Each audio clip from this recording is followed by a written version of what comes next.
When you search too hard for the path, you often trample right over it. That's the paradox. The very effort to find the way becomes the fog that hides it. It's like wandering through a dense forest at dusk, clutching a tiny lantern to your chest. The more desperately you hold it, the more your fingers tremble, the more the light flickers, and the more frightening the shadows become. You think the lantern is your salvation, but the truth is, the lantern is too small. You never needed to shine the world into clarity. You only needed to let your eyes adjust to the dark. When you stop searching, the path appears. I offer this not as advice, but as a confession, something I learned the long, humbling way. For so much of my life, I was chasing enlightenment the way a child chases fireflies, running, grasping, lunging at these tiny flashes of radiance. And every time I thought I had it, I opened my hands and the light was gone. Maybe you felt that too, that sense that peace is always one step ahead of you, that contentment is always just behind the next achievement, the next awakening, the next version of yourself. But tell me, has the next ever arrived? We spend so much of our lives leaning forward, reaching into a future that never quite becomes the present. Searching becomes a posture, a tightening of the shoulders, a narrowing of the gaze, a constant whisper, not yet, not enough, keep going. But what are we really running toward? And what are we running from? Let me tell you a story, a simple one. There was a young man who journeyed thousands of miles to meet a wise hermit known for answering difficult questions. When he finally climbed the long stone path to the hermit's cave, panting and blistered, he bowed deeply and said, "Please, tell me how to find the truth."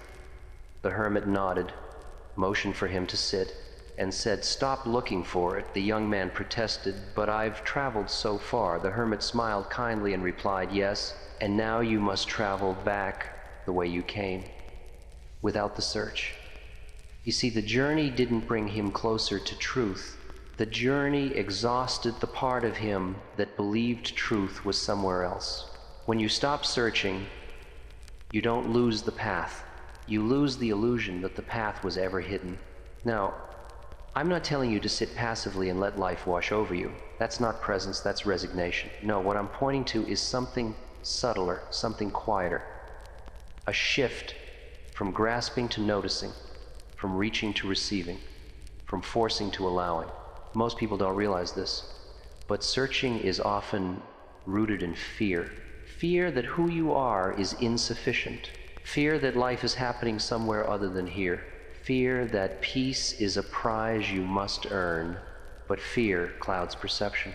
Fear makes you overlook the very thing you long for. Think of a pond. If you stir the water with your hands, you can't see your reflection. But if you sit still, truly still, the surface settles and the reflection appears on its own. Searching is the stirring, surrender is the stillness, and the reflection, that is the glimpse of your true nature, waiting beneath the churn of your effort. Let's talk about the ego for a moment.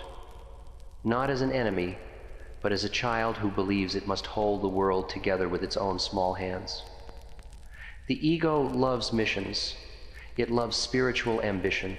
It loves the idea that awakening is something you acquire like a badge of honor.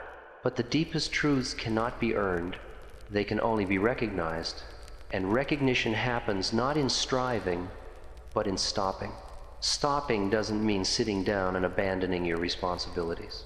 Stopping means releasing the tension of becoming. Stopping means breathing without needing the breath to be meaningful. Stopping means letting life be life without constantly molding it into your preferred shape. Tell me, have you ever noticed that the moment you stop trying to control someone, they soften? The moment you stop trying to fix a problem, the next step becomes obvious. The moment you stop demanding clarity, your vision widens. Reality opens when you loosen your grip on it, which brings us to a peculiar truth. The path isn't a route you follow. It's the clarity that arises when you stop insistently searching for a route. Imagine standing at the edge of a field covered in morning fog. The path is there, winding, ancient, quiet, but you can't see it because you're waving your arms, shouting, demanding the fog to lift right now. But if you just pause, if you simply breathe, if you stand without argument, the sun will rise, the fog will lift, and the path that seems so hidden will reveal itself gently, naturally, inevitably. The fog was never the issue. Your agitation was. And so the question becomes, how do we stop searching? Not by force, not by discipline, not by turning, not searching into a new search. We stop searching the moment we realize the searching is unnecessary. We stop searching when we recognize that the truth we seek is already woven into the fabric of every breath, every sensation, every quiet moment we overlook while scanning the horizon for something more dramatic. We stop searching when we grow tired enough of our own striving that we finally, mercifully, relax. And in that relaxation, something remarkable happens. We fall into the moment instead of chasing the next one. We fall into ourselves. Instead of escaping into our ideas about ourselves, we fall into awareness instead of living through the narrow tunnel of thought. Stopping the search is really just falling back into being. Being doesn't require effort. Being doesn't require improvement. Being doesn't require achievement. Being is what remains when you stop trying to be anything else. And that spacious, quiet, luminous presence is the path. You don't walk it, you realize it. You don't find it. You uncover it. You don't chase it. You let it reveal itself in its own time, in its own way, like a bird that will only land on a hand that is still. So let us begin here, together, not with a search, but with a softening, not with a goal, but with a question. What is present right now? When the searching pauses, even for a breath, let's walk from that place. When you pause, even for the briefest moment, you may notice something unexpected, a quiet spaciousness, a kind of inner room that had gone unnoticed, hidden beneath the machinery of effort.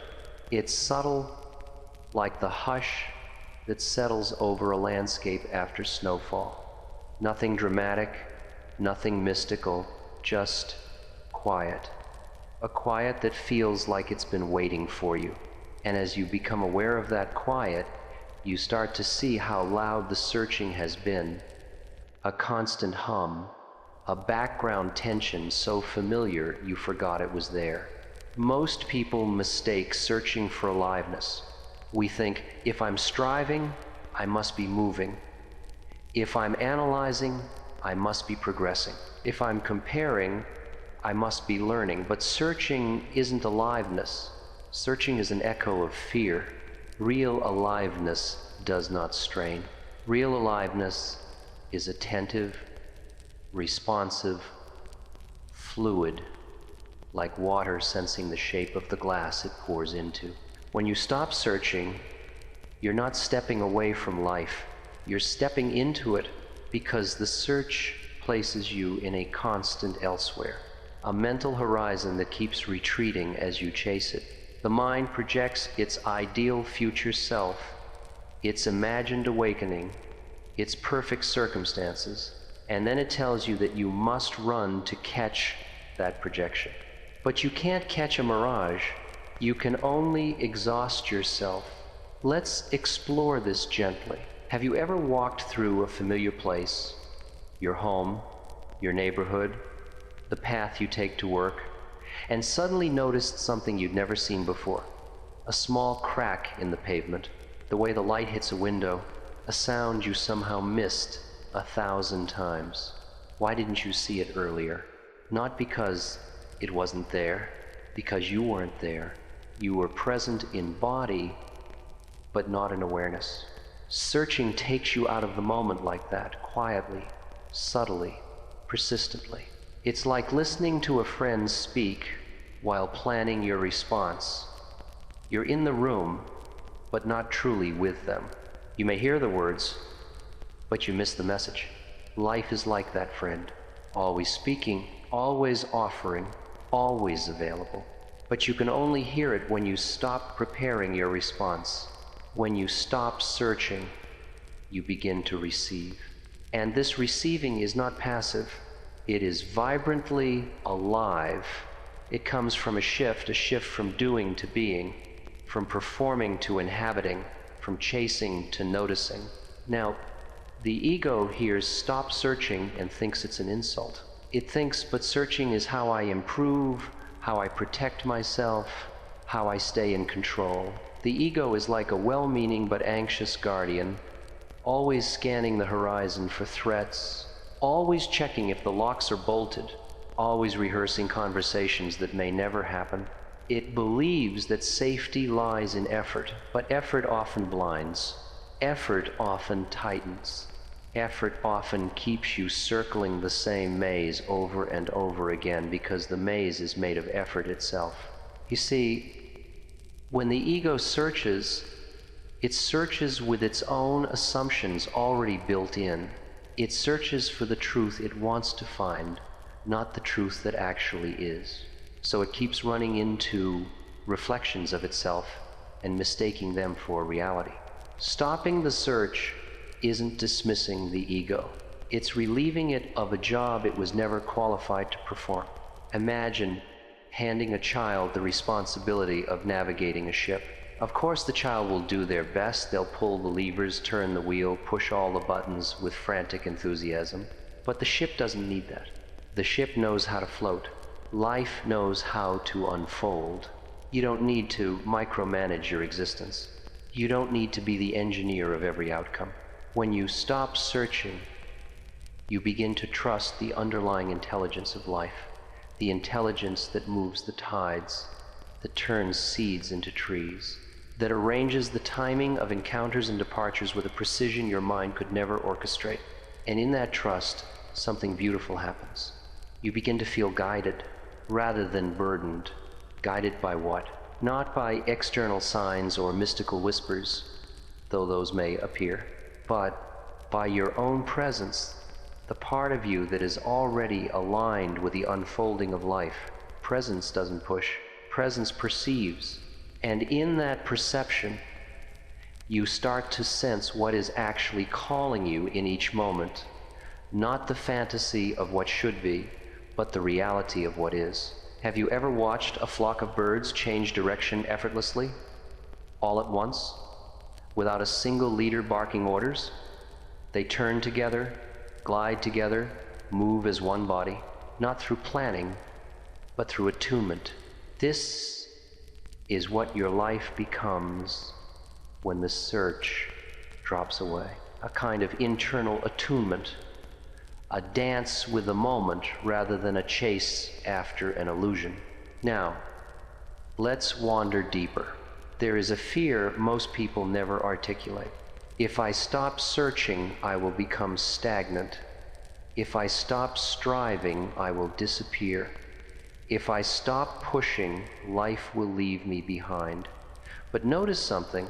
All of these fears assume that your worth, your meaning, your awakening depend on your effort. What if they don't? What if they never did? Have you ever seen a tree strain to grow? Have you ever heard a wave worry about how to reach the shore? Have you ever watched a sunrise force itself over the horizon? No. Life moves because movement is its nature. Life blooms because blooming is its nature. Life expresses because expression is its nature, and you are part of that nature. When the search stops, you don't freeze. You flow. A deeper intelligence takes over. The intelligence that speaks through intuition, through ease, through resonance. You say yes when something in you expands. You say no when something in you contracts. Not out of fear, not out of habit, but out of alignment. It becomes less about what should I do and more about what is this moment inviting me into. That is the path. Not a prescribed route, but an unfolding response to life's invitations. You become like a dancer in improvisation, moving with the music rather than against it, trusting that the next step will reveal itself only when it's time to take it. You stop searching because you finally trust the rhythm. And this trust creates a quality of presence that is unmistakable. People feel it in you. You feel it in yourself. A groundedness, a spaciousness, a quiet confidence that doesn't need to shout. Because now you are not chasing life, you are with life. And being with life is the beginning of wisdom. As this rhythm of being with life replaces the old habit of chasing life, you start to notice something else, a subtle but profound shift in how the world appears to you. Everything becomes more vivid, not necessarily brighter or louder, but more present, more itself. The ordinary begins to shimmer with a quiet sacredness you had overlooked during the fever of your searching. You might find yourself pausing, genuinely pausing, to watch steam curl upward from a cup of tea, or to notice the exact way sunlight falls across the floor, gently stitching gold into the dust. And in these moments, a strange recognition arises. I used to be too busy searching to notice this. And what is this? It is life, unfiltered, unrushed, unobscured by the fog of becoming. Life was always offering itself to you in this way, but your searching acted like a wall, thin enough to see through, but thick enough to keep you from stepping in. Now, as the search softens, that wall dissolves, and you begin to receive life with the kind of openness that makes even the simplest moments feel like revelations. A rustling leaf, a forgotten breath, a moment of silence inside your own chest. These small details become doorways, not to somewhere else, but to here. Truly here, fully here. The irony is delicious. When you stop searching for magic, the world becomes magical. But this magic isn't the product of fantasy. It is the magic of perception unclouded by grasping. Let's explore this new clarity in the context of the human experience. The ego, love, fear, control, time, the familiar characters in the play of our lives. The ego softens, not disappears. Many seekers imagine that awakening requires killing the ego, burying it, or transcending it in some dramatic puff of smoke. But the ego is not your enemy. It is simply a mechanism, a useful one, that forgot it wasn't the captain of the ship. When you stop searching, the ego doesn't vanish. It relaxes. Imagine a guard dog who has been barking for years, convinced that danger lurks around every corner. The moment you sit beside it, place your hand gently on its fur and whisper, "It's okay," the barking quiets. The tension releases. The dog settles. The ego is like that. It just wants reassurance. It wants to know you're here. Searching, ironically, keeps the ego agitated, because searching implies that something is missing, something is wrong, something must be corrected or improved before you can rest. But presence tells the ego, you can rest now. You don't need to chase anything. And from that rest, a certain intimacy arises, an intimacy with yourself, with your thoughts, with your fears. They stop being adversaries. They become familiar visitors. Fear changes its shape. Fear no longer prowls in the shadows of your mind the way it once did. It becomes transparent. You begin to see fear as simply another sensation, like warmth, like sound, like the beating of your heart. And because you're no longer searching for a future that fear insists you must control, fear loses much of its authority. It becomes part of the landscape rather than the narrator of your life. you begin to notice fear rises. Fear falls. You remain, and in that recognition there is profound freedom. Not the freedom from fear, but the freedom to not be ruled by it. Control turns into participation. Most of the searching we do in life is really searching for control.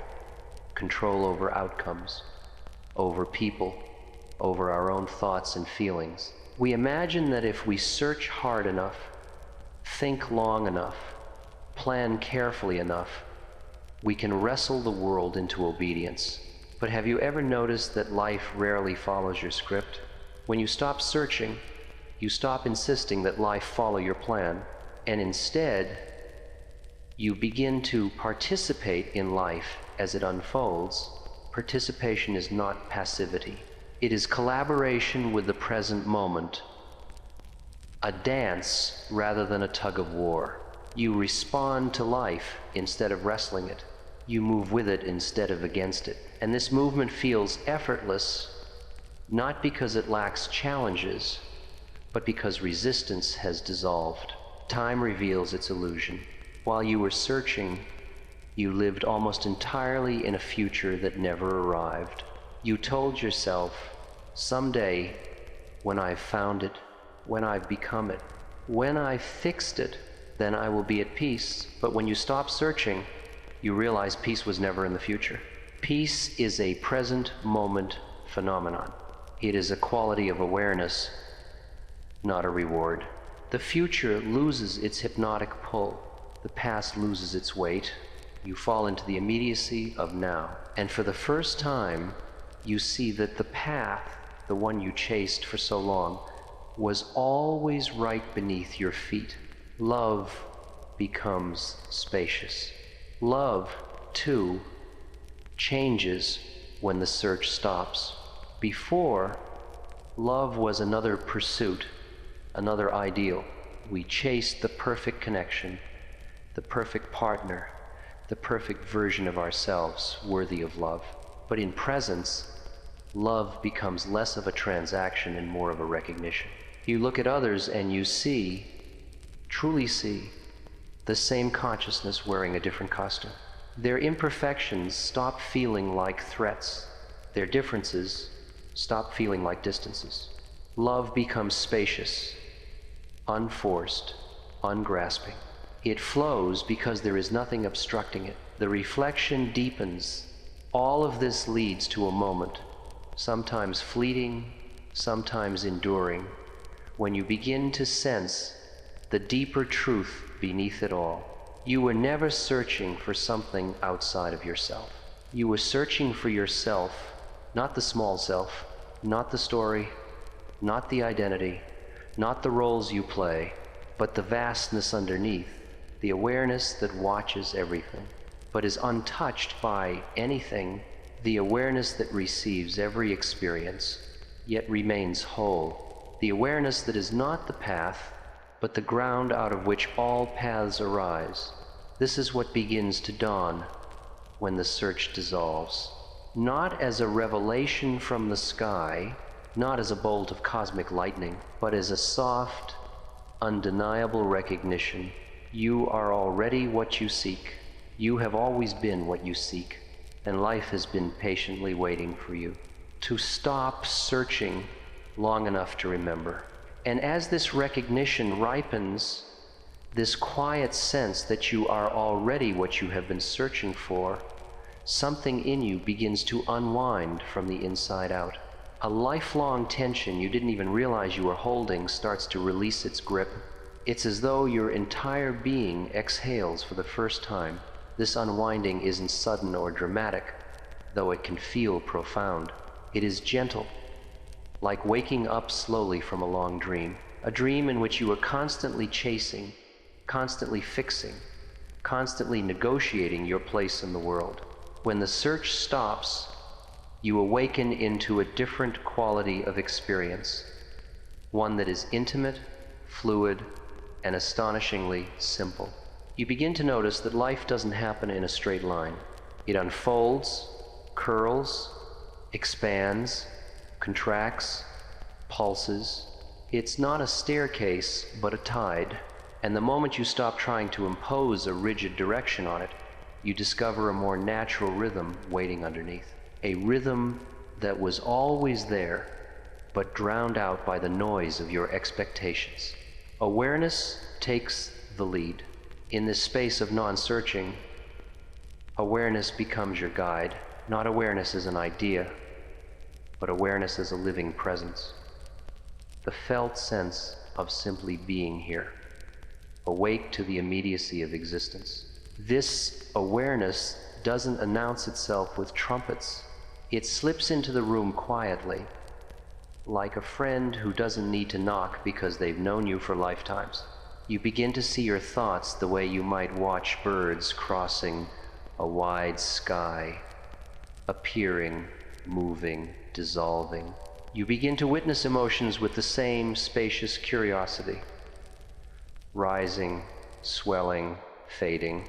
You realize that you don't have to cling to any of it.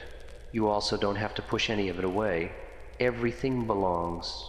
Everything can be held. When the search stops, awareness takes its rightful place, not as a judge, not as a controller, but as a witness, a loving witness.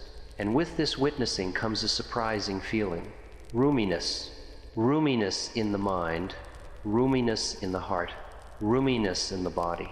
The tight spaces inside you begin to open. The mental crowding starts to thin out. The pressure to animate some ideal version of yourself begins to dissolve. You find yourself moving through life with a softness that feels unfamiliar, yet entirely natural. Decisions become simpler.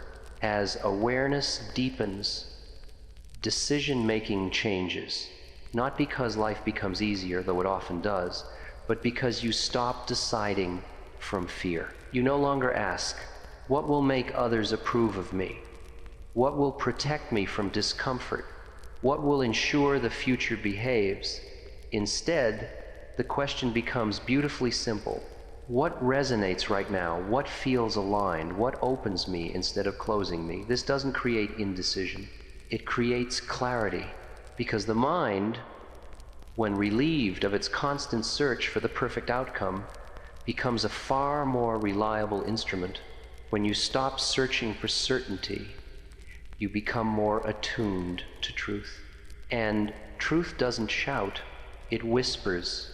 It whispers through your breath, through the quiet tug in your chest, through the expansion or contraction you feel when faced with a choice. When the search drops away, you learn to listen to those whispers because you finally have the stillness to hear them. Life moves through you, not against you. Perhaps the most profound shift that occurs when the search fades is this. Life no longer feels like something you must conquer. It feels like something that is moving through you. It's as if you stop rowing against the current and realize the river has always known where to take you.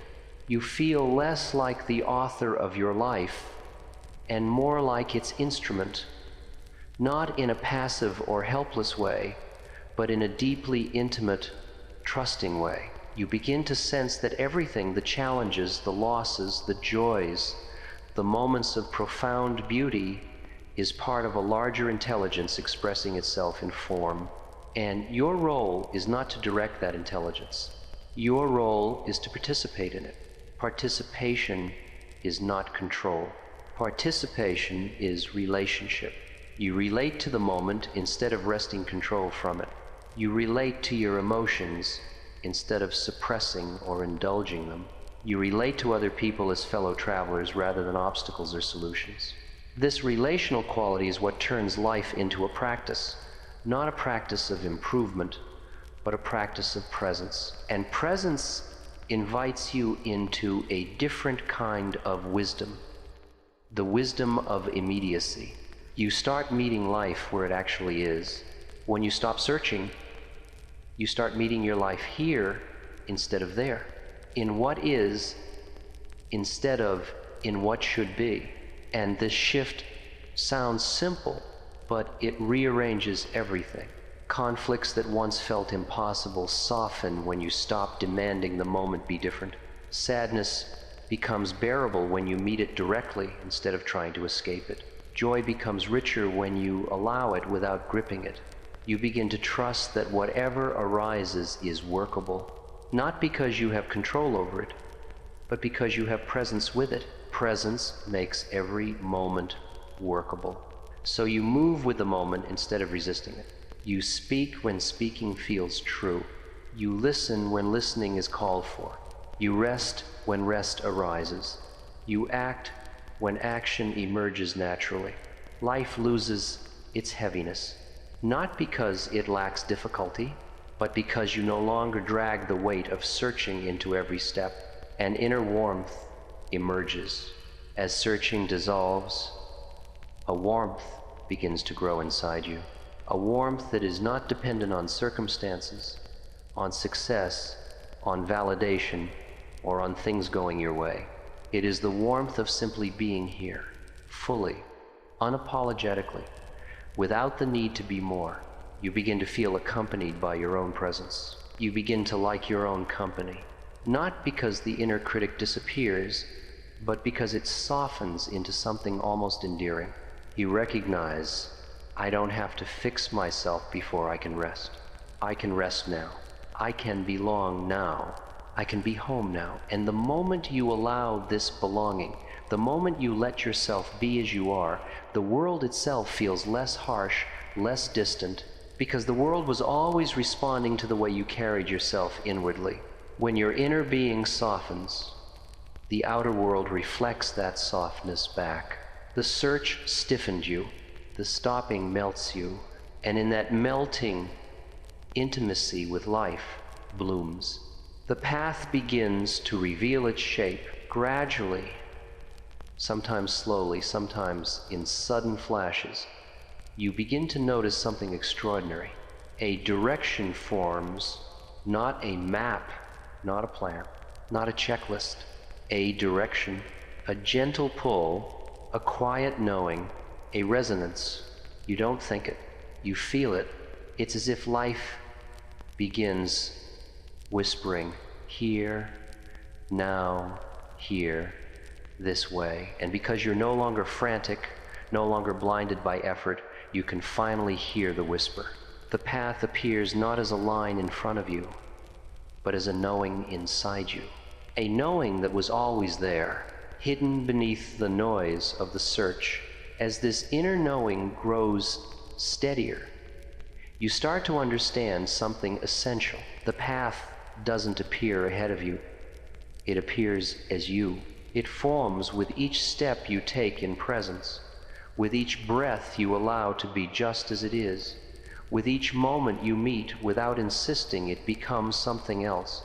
The path reveals itself not as a destination, but as a way of walking, a way of listening, a way of seeing, a way of being. And once you feel this, even faintly, you begin to realize that life isn't a puzzle to solve, it's a dance to join.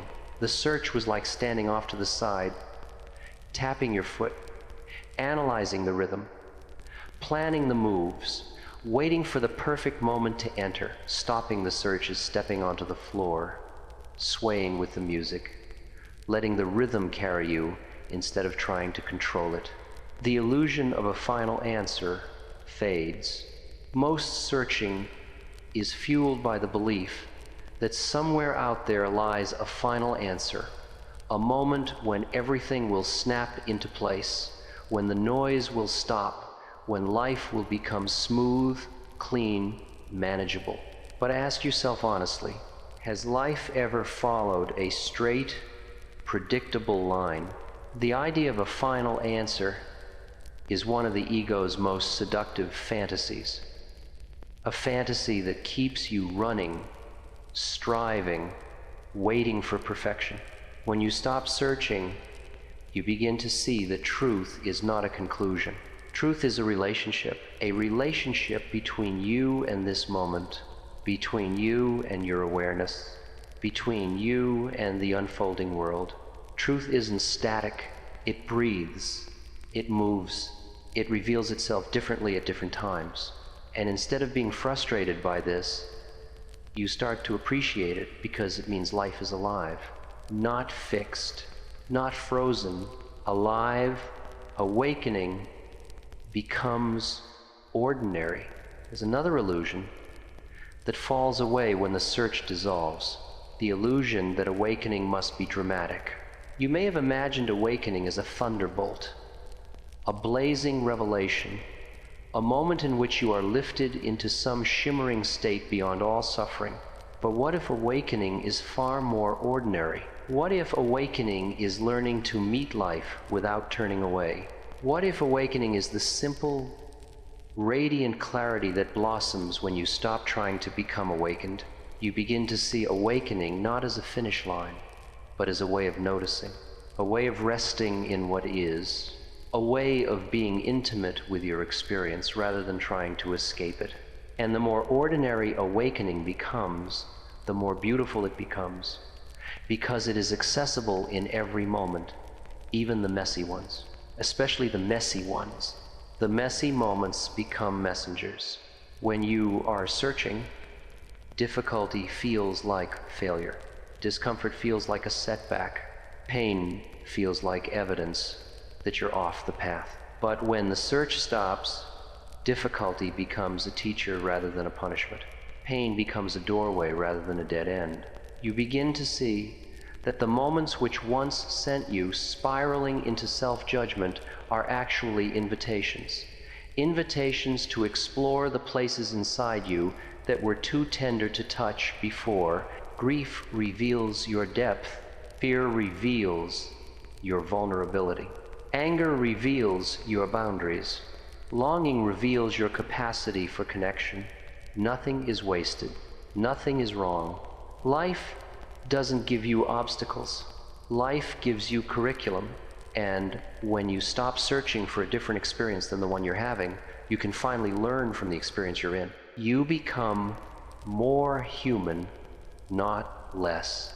Many seekers imagine that spirituality will make them transcendent, untouchable, serene, above the noise of human emotion. But when you stop searching, something quite different happens. You become more human, not less. You cry more freely. You laugh more easily. You express yourself more honestly. You forgive more quickly. You feel more deeply, not because you've regressed, but because the protective armor of the search has fallen away. You stop performing yourself and start inhabiting yourself. You begin to see that being human is not a flaw in the system, it's the gateway to awakening. Because every experience, every sensation, every emotion, every breath is an opportunity to remember who you are beneath the roles you play. Spirituality isn't about rising above your humanity. It's about descending so fully into your humanity that you touch the timeless awareness at its core. Life no longer feels like an opponent. When the search stops, the adversarial stance you once held toward life dissolves. Life no longer feels like a series of challenges to overcome or tests to pass. Life becomes a companion, a partner, a co-creator, a mirror reflecting your state of being with exquisite sensitivity. And because life meets you the way you meet it, everything begins to shift, not because the world changes, but because you change your posture toward it. You move from resistance to receptivity, from grasping to allowing, from urgency to presence. And in that shift, even the difficulties begin to feel workable. Even the uncertainties begin to feel spacious. Even the heartbreak begins to feel sacred. Because you're not searching for a way out of your experience. You're entering your experience fully. Insight becomes embodied, not theoretical. There's a difference between understanding and realization. Understanding lives in the mind. Realization lives in the body. When you are searching, insight is something you collect, a concept, a technique, a philosophy. But when you stop searching, insight becomes embodied. It shows up in how you breathe when you're stressed, in how you speak when you're triggered, in how you listen when someone is hurting, in how you sit with your own vulnerability without flinching. Presence becomes practical. Awareness becomes woven into your movements. Compassion arises naturally, without effort. You stop trying to be spiritual. You begin to live spiritually, and that is a completely different thing, the beginning of integration.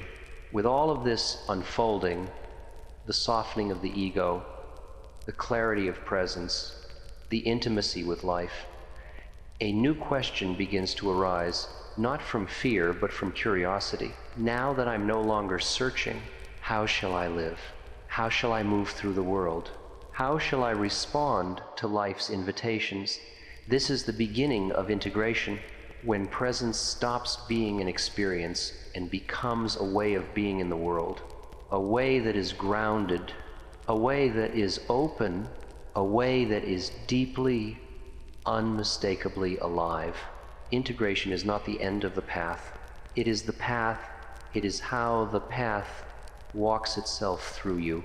And slowly, gently, you begin to sense that everything you once hoped to find is already blooming inside you, not because you searched, but because you stopped. And now, as the search has softened into presence, and presence has widened into a way of being, something even more subtle begins to reveal itself. A tender recognition, a homecoming. You start to realize that the path you were seeking was never a road to walk, a state to reach, or a mystery to decode. The path is the quality of awareness that meets each moment. The path is the clarity that dawns when the fog of striving lifts. The path is you, when you stop trying to be anything other than what you already are. This recognition is not loud, it is not dramatic, it doesn't arrive with fireworks or fanfare. It emerges the way dawn emerges, gradually, gently, illuminating everything with a soft, inevitable light. And as this inner dawn continues to brighten, you begin to sense something extraordinary. You are not apart from life. You are woven into it. You are the unfolding, not the observer of the unfolding. You are the awareness, not the seeker of awareness. And in this quiet realization, a deep peace begins to bloom, not the peace of perfect circumstances, but the peace of alignment with what is. You start to see the nature of the dance. Life becomes less of a problem and more of a dance of opposites, a dance of emergence and disappearance, a dance of joy and sorrow, of fullness and emptiness. You begin to feel the rhythm beneath everything, the rise and the fall, the opening and the closing, the coming together and the falling apart. You no longer cling to one side of the dance or fear the other. You understand that both are essential, both are sacred, both are expressions of the same movement. You start to welcome life in all its textures, the sting of loss, the warmth of love, the confusion of transition, the sweetness of connection, the ache of longing, the relief of surrender. Each one is a guest. Each one is a teacher. Each one brings you deeper into yourself. The world begins to glow from within. With the search gone, the world itself feels more intimate, more alive, more yours, not to possess but to participate in. You notice the aliveness in small things. The way wind moves through trees like an invisible hand brushing their branches. The way shadows lengthen in late afternoon, as if time is stretching itself before resting. The way silence gathers in a room after someone has spoken something true, and you begin to trust silence more than before. You begin to trust stillness. You begin to trust the quiet pulse of your own being. Trust is the fragrance of stopping the search. When you trust life, you no longer need to monitor it. When you trust yourself, You no longer need to perfect yourself. When you trust the moment, you no longer need to improve the moment. This trust opens you in a way the searching never could. You start living from the inside out. One of the most beautiful transformations in this whole process is that you start living from the inside out instead of from the outside in. Before, the search had you chasing external validation, success, approval, clarity, even spiritual accomplishment. But those external markers lose their grip on you. You start feeling your way through life instead of thinking your way through it.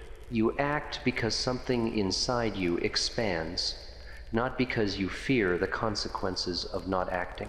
You speak because something inside you becomes full, not because you crave control of the narrative. You love because love is what you are, not because you're trying to earn love in return. Life becomes an expression of your being, not a performance of your identity. And this changes everything. You discover the ease of being. Eventually, you discover a kind of ease, the ease of simply being. It's the ease of not carrying the heavy architecture of your own expectations, the ease of not rehearsing every possibility, the ease of not needing the universe to follow the blueprint your mind drafted in fear. You begin to feel light, not because circumstances changed, but because your relationship with them did. And in this ease, something remarkable happens.